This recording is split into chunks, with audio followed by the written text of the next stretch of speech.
เนื่องจากว่าช่วงนี้เป็นช่วงที่อากาศหนาวนะอันนี้ก็เป็นเต็นที่บ้านตรงสีแม่ลาบหนูอย่าบ่นี่บ่ยันป่นหนูก็มีจักอันนี้เบื้องหนึ่งนึงคือแกงหน่อไม้ลาบหนูหวายทุกคนนะแต่หนูหวายน้อยๆนะแล้วก็มีมัก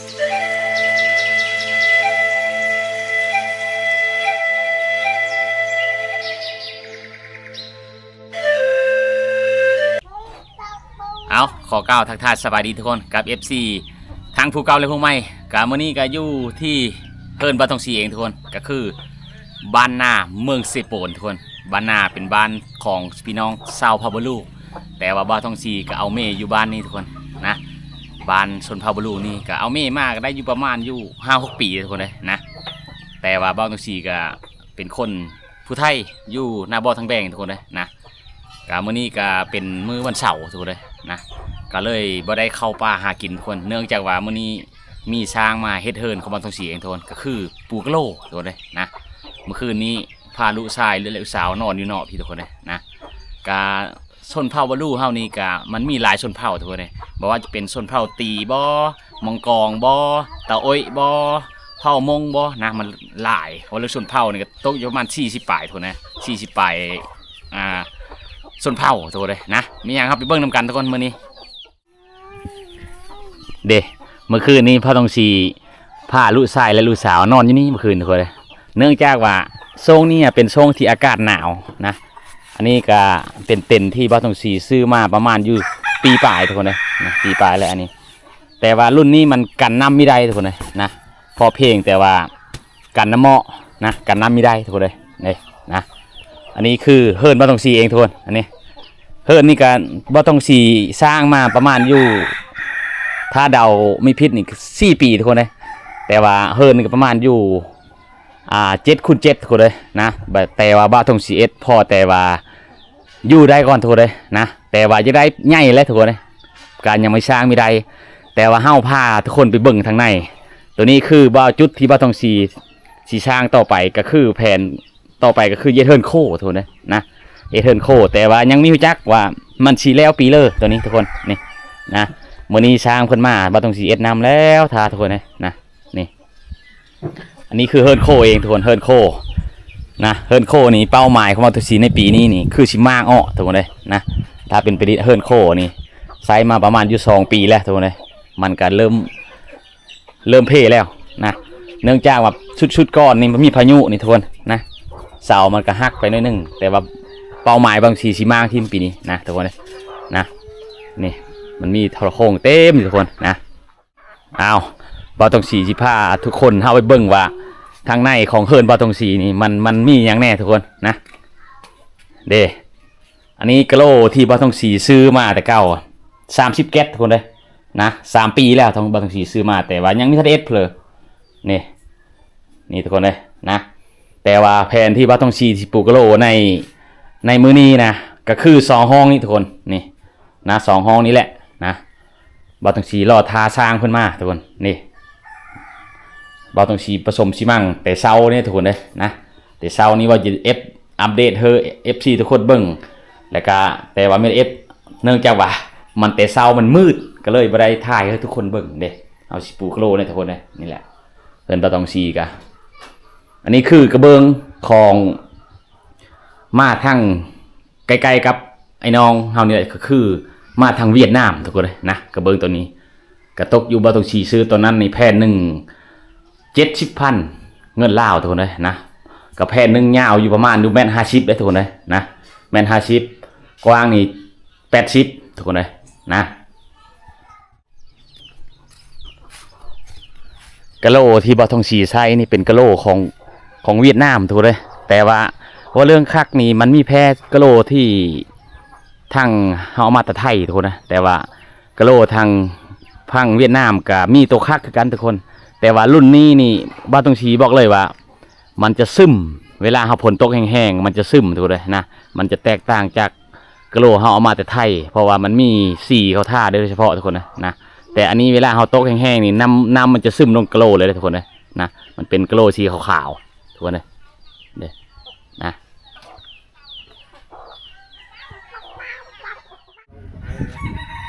นี่ค่าชอนเนี่ยไม่ได้ไปแล้วปื้มก็เขาบอกแต่ว่าไม่ได้ไปอยู่บ้านนั่นไงแมนเด้ทุกคนแต่ว่าบ่าวทงชีไม่ได้แปลความหมายว่ากระเบื้องของเวียดนามมันบ่ดี แต่ว่ากระเบื้องของเวียดนามก็มีตัวดีก็ดีทุกคนนะแต่ว่ารุ่นนี้นี่บ่าวทงชีบอกเลยว่าถ้าว่าฝนตกนี่มันจะซึมเฮามันจะแตกต่างจากกระเบื้องทางไทยล้านหรือว่าไทยเฮาเองเนาะลาวเอิ้นว่าไทยนะทุกคนนะนี่มันจะเป็นสีขาวแบบนี้นะแต่ก็มีหลายรุ่นหลายแบบรุ่นดีก็มีรุ่นดับเป็นแสนก็มีทุกคนเลยนะก็มีดีคือกันเนาะบอกว่าแต่โอ้ว่าของเวียดนามบอดีคือกันทุกคนแต่มาเฮาจะได้รุ่นเลิกก็ได้คือกันของไทยคือกันทุกคนนะแต่ที่บ่าวทงชีเห็นผ่านมาแต่เมื่อนี้ก็เท้าทงชีเอามานี่ก็เนื่องจากว่ามันไก่นะมันไก่เนื่องจากว่าแต่เมืองสิโปนมาฮาบ้านนานี่มันตกอยู่70 กิโลนะ70 กิโลนี่มันจะได้จ้างค่ารถมาแพงนะส่วนหลายกับชาวบ้านเพื่อจะเอาเครื่องอุปกรณ์หรือว่ามาทางเวียดนามแต่บ้านนาไปเวียดนามนี่ก็ประมาณอยู่15 ลักทุกคนเลยนะจากไกลกว่าที่เฮาอยู่จากเมืองสิโปนทุกคนเลยกับส่วนหลายกับจะเป็นสินค้าประเภทมาทางเวียดนามก็คือเบียร์ประเภทเบียร์บอเป็งโน่บอนะทุกคนนะจะได้ขายดีทางสายที่บ่าวทงชีอยู่ทุกคนสลาเห็นนะเด้ทุกคนนะตอนช่วงที่บ่าวทงชีไปปฏิบัติหน้าที่อยู่บ้านละวิ่งละเวินนะแต่บ่าวทงชีนะขายเอาแล้วรถโคลาวขนาดนั้นนะรถโคลาวเท่านั้นถือว่ามันช่อหลายทุกคนเลยนะก็เลยบ่าวทงชีมาซื้อรถจากสเวียดนามนะทุกคนก็รถชัมนี้นี่บ่าวทงชีไปซื้อกับมันจะแตกต่างกันทุกคนเลยนะการเขาจะลื่นเคยกับเท่าแก่ขายรถบอหรือว่าเขาจะลื่นเคยกับคนที่อยู่ไกลๆกับเวียดนามถ้าว่าเขาไปซื้อเองรถซัมนี้นี่ประมาณอยู่14 ล้านนี่ทุกคนเลยนะรถซัมนี้แต่ว่าต้องชีผ้ามู่ไปซื้อเองทุกคนก็ซื้ออยู่เวียดนามกันแถวละบ่าวเนี่ยทุกคนเลยนะก็ตกอยู่ประมาณอยู่12 ล้านกีบทุกคนเลยเด้ก็มาคู่มือนี่ก็ใส่ง่ายก็โคราคันเก้าหอสันชาร์ทุกคนนะนี่นะไปหันไปนี่สบายนะอันนี้แหละทุกคนในเฮิร์นบ่าวทงชีกันนะกับจุดที่บ่าวทงชีจะต่อเติมก็คือตัวนี้แหละทุกคนเลยนะก็ยาวอยู่ประมาณอยู่5 เมตรทุกคนเลยนะถ้าดาวบ่ผิดนี่5 เมตรทุกคนเลยแต่ว่าตอนท่าสร้างเพิ่นแท้คือบ่าวทงชีนี่บ่าวทงชีก็ยังไม่ได้เบิ่งว่ากับประมาณเบิ่งประมาณ5 เมตรทุกคนเลยนะเป้าหมายคือเฮิร์นโคที่บ่าวทงชีจะเอ็ดมาทุกคนนะเพราะว่าเฮิร์นโคเอ็ดกินนี่ยังบ่มีทุกคนเลยนะก็เลยเอ็ดเฮิร์นโคตัวนี้ทุกคนเลยนะเฮากะชีนี่แหละจุดเป้าหมายในปีนี้ทุกคนเลยนะเป้าหมายในปีนี้แหละทุกคนนะกะเฮิร์นบ่ต้องชีนี่กะว่าอีกอันหนึ่งว่าถ้าว่ามู่คู่บอทุกคนมาลินนี่กะยังหาบ่อนนอนยังยากทุกคนเลยนะอื่นกะขอโทษขออภัยทุกคนเลยนะถ้าว่าคนเป็นกันเองก็ห่วยนอนอยู่ในน้ำกันเลยทุกคนนะแต่ว่าบ่แม่นนอนในน้ำคู่กันก็นอนคนละห้องอะไรทุกคนนะมันมีห้องแบบระเบียงไปเลยตามที่ครูต้องชีเห็นทุกคนนะเอาทุกคนอันนี้ก็คือติดกะโลเฮิร์นบ่าวทองชีเองทุกคนนะวันนี้ก็มีหรือว่าไอสมบูรณ์ก็แม่นทุกคนของนาสมบูรณ์เพิ่นมาติดเฮอนะก็คือไอ้น้องทหาร219ก็คือเพิ่นว่าทหารมาอยู่เขตพัฒนานะทุกคนเลยบ่าวทองชีแกจักเยอะเว้าในเลยมีจักแนวว่าอธิบายว่าเพิ่นว่าทหารมาสร้างสาอยู่เขตนี้จุดจุ่มจึงตู้ตัวเลยนะเพิ่นก็เลยสละเวลามาปูกะโลคือบ่าวทองชีตัวเลยนะปูประมาณมือ1 2 มือนี่แหละนะแต่ก็เบิ่งเพิ่นปูนี่เบิ่งก็ว่าคือง่ายแต่ว่าถ้ามีจักนี่ก็ยากทุกคนเลยก็คือบ่าวทองชีนี่มีเคยเอ็ดนี่โอ้นะกับว่าไม่ยอมกระติดไปได้อยู่แต่ว่าบ่ฮู้จักว่าบ่โนนเป็นอะไรกันทุกคนเนี่ยนะเพิ่นฮู้จักเลยเพิ่นว่าติดโลซ้ำนี้นี่ประมาณ4x4นี่ความยาวความกว้างนี่ประมาณอยู่ประมาณ15 เกตเพิ่นว่านะ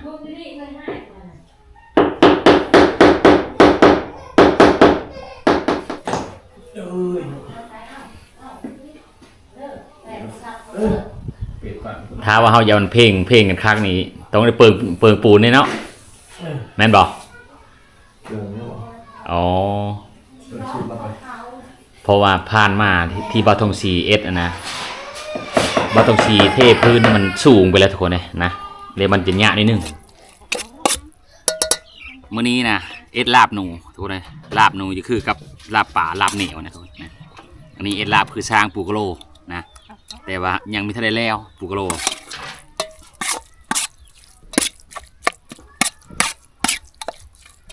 นี่จะกล้ากินป่ะทุกคนนี่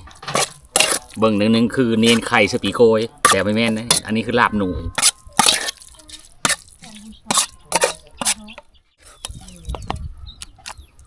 แม่นลาบหนูอย่าบ่นี่บ่ยันป่นหนูก็มีจักอันนี้เบิ่งนึงคือป่นไข่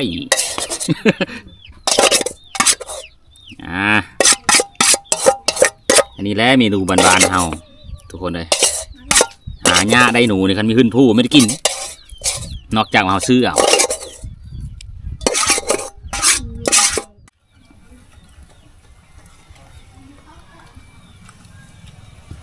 อ้าวทุกคนอาหารฮับสร้างปูกะโลมื้อนี้กับแกงหน่อไม้ลาบหนูหวายทุกคนนะแต่หนูหวายน้อยๆนะแล้วก็มีมะกะทินมีผักกาดน้อยมีมะโถทุกคนเลยนะแล้วก็มีน้ำสดนี่แกงหน่อไม้นี่แกงหน่อไม้แบบบานๆทุกคนเลยก็คือยานางก็มีได้ปลาแดกก็มีได้นะแล้วก็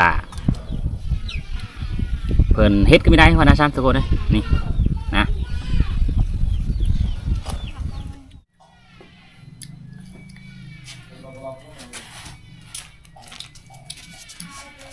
มาเอฟซีมากินข้าวนำกันมา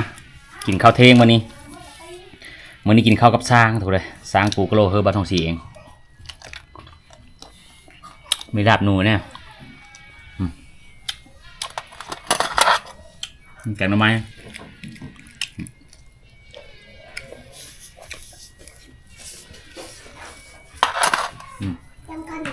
แล้วแซ่บอยู่แกงหน่อไม้กันแซ่บซ้ำบะหมี่เครื่องปรุงครบสุดอะไรทุกคนเลยเดี๋ยวแซ่บซ้ำอยู่ตลาดเดี๋ยวโยย่อมกันแล้ว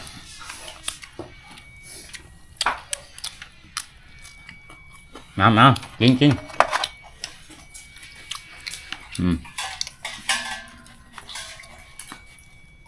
ลาบหนู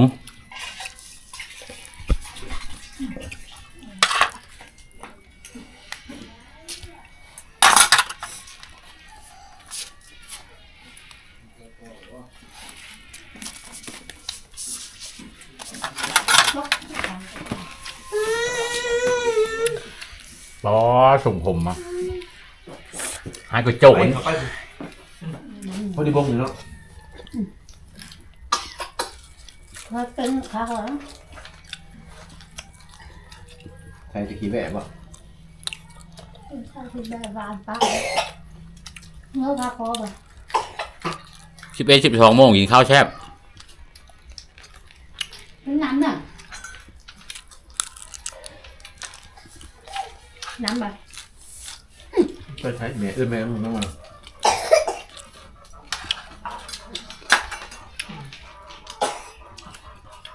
บ้องเพลงหนังดิ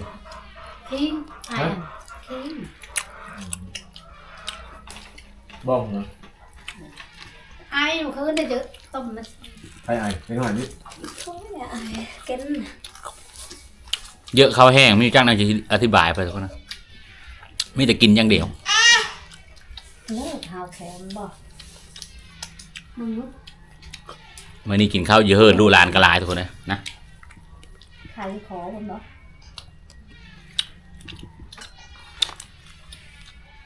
ใช่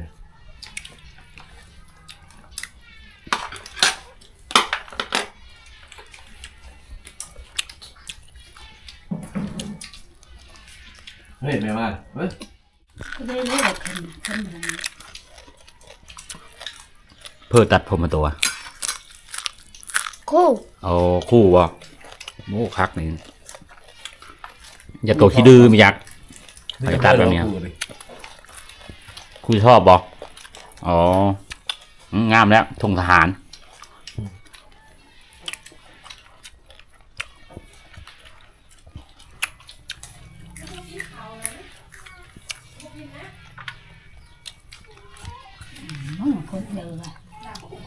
คล้ายๆจอกบุกไตเลยมันเหรอ เนื้อกินมื้อนี้แบบธรรมชาติเลยคักเลย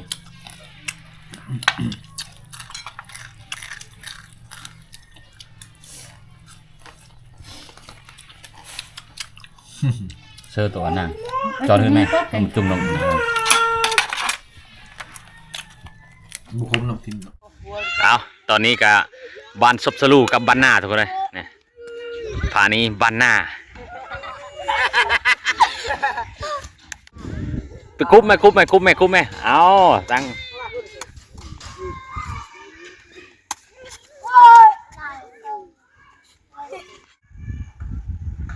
เอาFC ทุกคนตอนนี้ก็บางครอบโคก็คือสาวบ้านเพิ่นน่ะเริ่มว่านเข้าหน้าแซงทุกคนเลยอันนี้ก็ประมาณอยู่เดือนหนึ่งลาวทุกคนเลยนะก็ถืออยู่เดือน12ของสกลเด้บางครอบโคก็ว่านก้าทุกคนเลยนะนี่ไถหุดปะไว้อันนี้คือนำหน้าแซงหรือก็นำทอทุกคนเลยเด้